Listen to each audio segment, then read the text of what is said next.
Hey, welcome back to Citizens Crime Watch Podcast. Today I'm joined with Ian from Citrus Family Care Network. Ian, it was great to meet you the other day. Absolutely. And so we wanted to have you on to talk about what Citrus Family Care Network is. Can you tell folks about? Sure. Yeah, thank you, Joseph, for having me, and it was great meeting you as well. Pretty much what my agency is, we are the lead community-based care agency servicing Miami-Dade as well as the Monroe counties. That's the Keys. You say the child welfare system, the complete word is probably like the dependency system. Mm-hmm. Any child that comes into our care, my agency oversees that. We have different agencies up under us who do full case management services, who help with the day-to-day operations of that. I can name those agencies, but that's pretty much what we do. So our main focus, if you look, our vision, go to our website.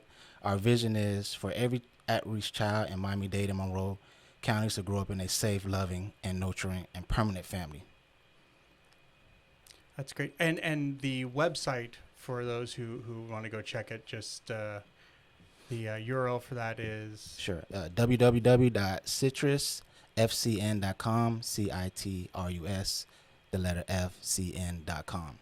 And once you're on that website, if you want to complete an inquiry with us, meaning want information, have one of the recruitment specialists reach out to you, you could click where it says foster, and that will have a little inquiry where you can fill out, and it comes right to the recruitment department. So we'll reach out with you 24 hours. You know, holidays happen. It may be a little longer. We try to do 48 hours.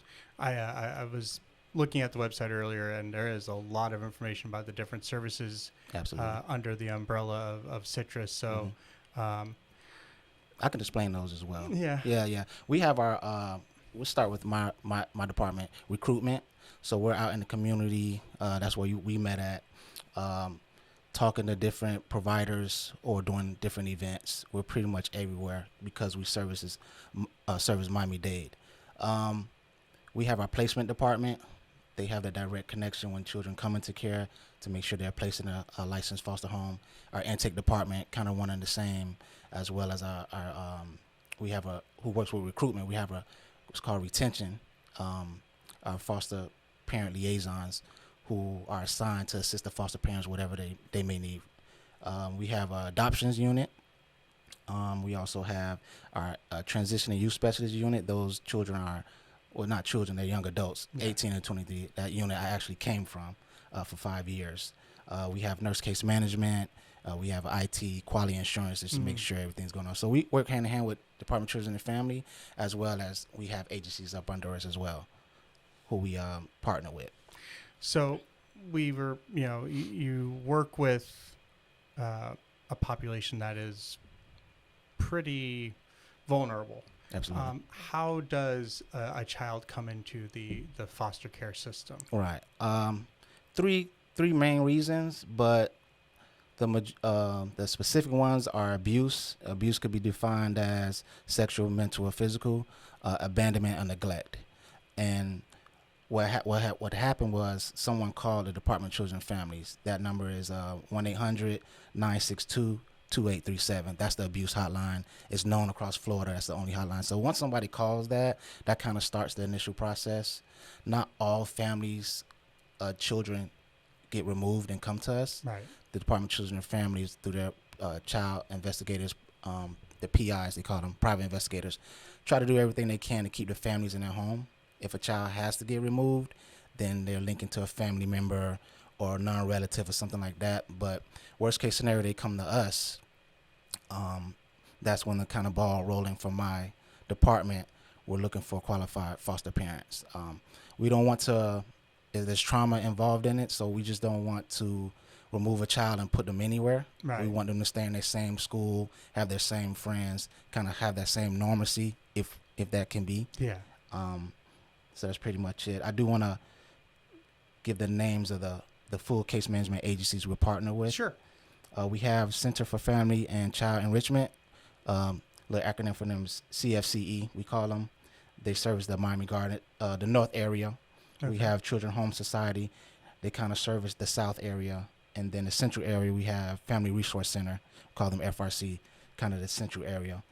They all work hand in hand. We all work hand in hand. Those are our partners we're contracted with, as well as Wesley House.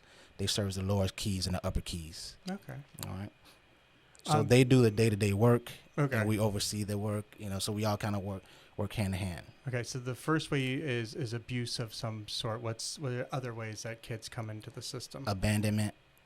Kids come, especially Miami. We're kind of like the epicenter when kids come from different countries. They left. Mm-hmm. So that's when DCF got to get called. They left at the airport or wherever their families leave. DCF is called. So that's abandonment. Then we also have neglect as well, Right. where, whatever the specific situation is, but those are the general aspects of it. So someone decides, they want to open their home, open their heart to welcome in a child in need. How does someone become a foster parent? Well, first they just go to our website, Mm-hmm. citrusfamilycarenetwork.com, citrusfcn.com. We have our phone numbers on there. We have an inquiry line on there as well that it goes directly to the recruitment department. My information be on the slide at the end of this presentation as well as my coworker Kimberly Lopez. Mm-hmm. You can reach out to us directly, and we will let you know the process and what you need to do. It's all free, and Kimberly will get more into that. Okay. DCF pays for you to become a foster parent for the licensing. It's the minor things you got to do in the home. I'll let Kim get into that, but that's it. You just got to be qualified. You have to live in Miami. That's the most important part. Miami-Dade and Monroe, because that's who we service. There's different agencies across the different counties. All right. Yeah. And if you are watching this and are not in Florida, I'm sure your local area has their own agencies and whatnot to or look into. the specific state Yeah. they run it. Just here in Florida is departmentalized with different private agencies. Right. Yeah. All right. Well, Ian, want to thank you for coming, and we'll be speaking with Kimberly in a moment. Absolutely. So, hey, thanks for coming on. All right. Thank you, Joseph. Appreciate it.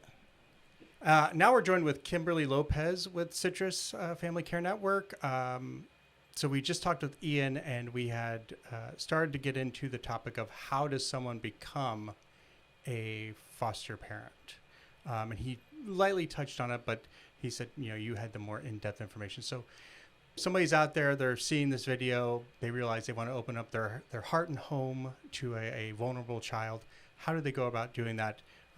Ian said, go to the citrusfcn.com website and connect with you guys. But what are the steps after that? Sure. So in reference to that, we have a pre-screening process. So there's a short pre-screening form that we would do with the participant over the phone. Just gets their information, ask them basic questions like do they have a criminal history, how many rooms they have in the home, so forth, so that we can let them know whether or not they meet criteria to move on in our process. If they do meet criteria, then we schedule them for background screenings. We do that free of charge in our downtown Miami office. And then that is usually followed by our what we call CARES class, which is the classes that are needed to become a licensed foster parent in our county. And we also offer those free of charge. They right now are by Zoom in light of the pandemic, so people can do them from their own home. They would just simply click on the link and they would log on. We usually have them Monday evenings or Thursday evenings from 6:30 to 9:30, and they are 8 weeks long. So it'd be every Monday for the 8 weeks, or vice versa. Okay. And then once they go through that, the CARES classes, then are they considered licensed? Right. So the process after while they're in the class, they're going to be partnered up with one of our licensing specialists, and they will be sending them the packet of information they needed to complete their license.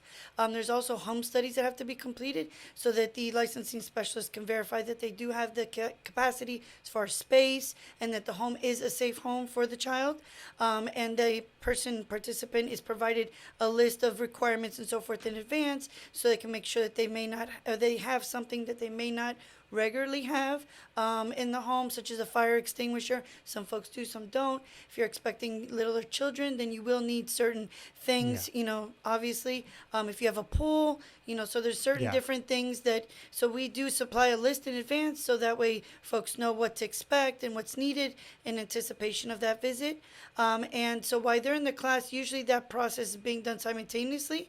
So the goal is by the time they finish the class, then their file is ready to be submitted to DCF. And with the pandemic, there is a little bit of a delay, I would say, but fairly, I would say it's safe to say within 2 to 3 weeks at the most after they finish the class, then they would be licensed. As far as the children, how we know which children to place in which home and whether someone is open to certain children is in that licensing packet. It goes into depth as far as the children, the sex, the age, behavioral issues.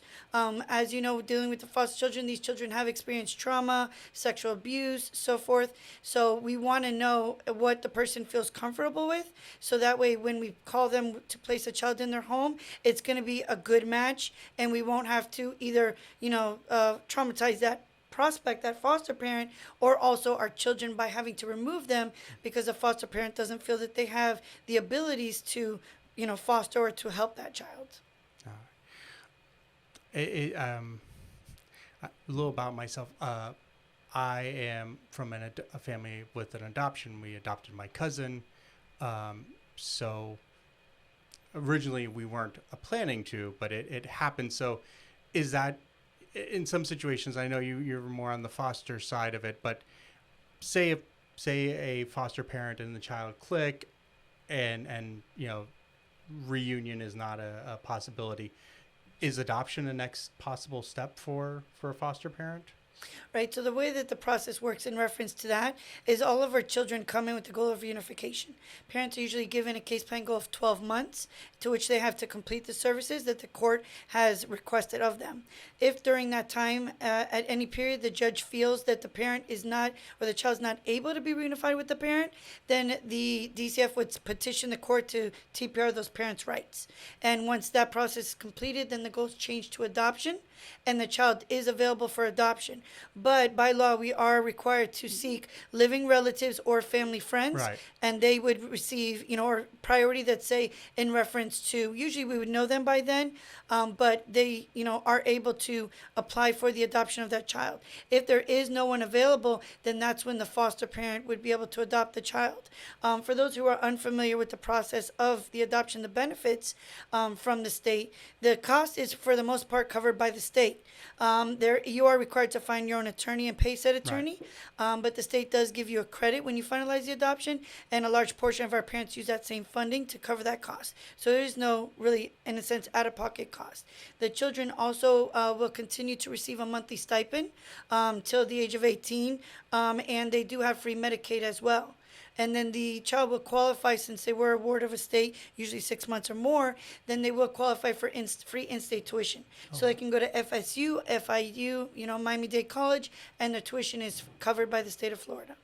That's really good. I didn't know about the in-state tuition thing. That's really great. So not everybody's meant to be a parent. Not everybody has the capacity to be a foster parent. What are other ways that folks can help out, say, your organization, or I know Ian mentioned, the agencies underneath you who do the day-to-day. How can they help? There's several different ways that folks can help.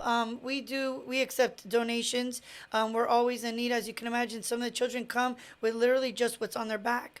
So if someone has new or really gently used baby items, we take those. We have our transitional youth who, when they transition out, they require, their efficiency or apartment to be set up, toiletries, basic bedding, kitchenware, all kind of different things. We also have different different volunteer opportunities. As you know, now with the pandemic, those are little, more touchy, but we do have normally opportunities. We have worked in the past with the Girl Scouts and the Boy Scouts, and they have done a great thing to where they've actually created toiletry bags or duffel bags. So it has like a pillow, a blanket, all different toiletries in it for things when kids come in, various ages, something that they can take with them to their new placement and have something that's theirs, that they can call theirs, which makes a big impact. I would imagine. So, and then just volunteering as far as like mentoring, we do have normally mentoring opportunities as well. A lot of our children have interests as far as like dance, music, so forth. So if there's a company that is willing and able to be a mentor or possibly provide a program for some of our youth, especially our teens, who are usually left out, unfortunately, then we definitely welcome that. We are also part of the Amazon Smile program, so people can look us up on the Amazon Smile, and they're able to give a contribution every time they make an Amazon purchase. Awesome, that's great. Yeah, So I mean, there's various different ways. We also accept monetary donations, obviously sponsorships for different activities that we have throughout the year, and they can reach out to us as well if they'd like for that, and we'd be more than happy to connect them with our public relations coordinator. Excellent. One of the things I want to go back to, and I know it's one of those things that I'm a sibling. I couldn't imagine going into being taken out of my house and not being with my siblings. So is that a focus for your agency, or it would seem to be like getting somebody to be a foster parent is one thing, but being foster parent to 2 or 3 or more kids. But is that something that you focus on? Yeah, so our main need actually that we recruit for is for teens and sibling group homes. So our goal, and there is a law actually in reference to separation of siblings, to where, we don't do that. Right. So, but like you mentioned, it's hard. There's cases that we have literally 6 to 8 kids. Yeah. So there's not really a home that's able to take 8 kids at once. The best case scenario would be either 2 relatives that want to foster and could take like 4 and 4 or 3 and 3 and 3, or have someone that's very close friends to where they're also able and willing to foster, and that way one home can take one, and that way they're having regular contact. They're usually very close to each other. They can go to the same schools, and that way they can still interact and maintain that bond. Because just the remove of themselves, like you mentioned, and just a tidbit about myself as well, I also grew up in foster care, and my siblings were not maintained together. I had 2 other brothers. One actually went into care with me and became a runaway, and had several issues throughout his life, and then I had another one who actually stayed with my biological father.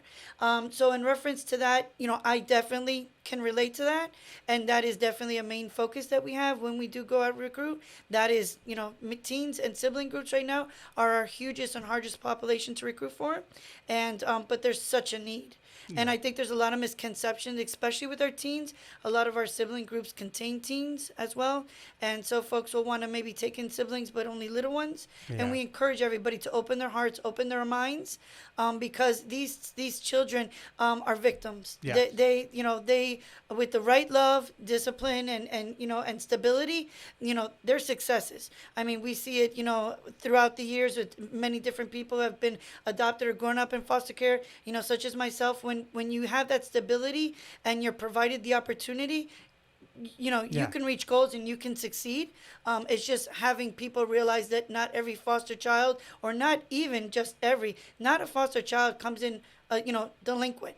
They're put in a situation, but when given the right path or the right choice, they make the right choice. They just need the opportunity to do so. Absolutely. As Ian mentioned, we will have at the end of the video your contact information for both you and Ian, as well as the links for the organization will be in the show notes. So if you are interested in becoming a foster parent, or if you have a monetary donation you can make or a material donation you can make, please reach out to Citrus. They are doing the toughest job for the most vulnerable population. Thank you for coming today. It was really great to talk with you. And thank you for tuning in. As you know, we're here on YouTube, so like this video, subscribe, hit the notifications button. We'll be seeing you real soon.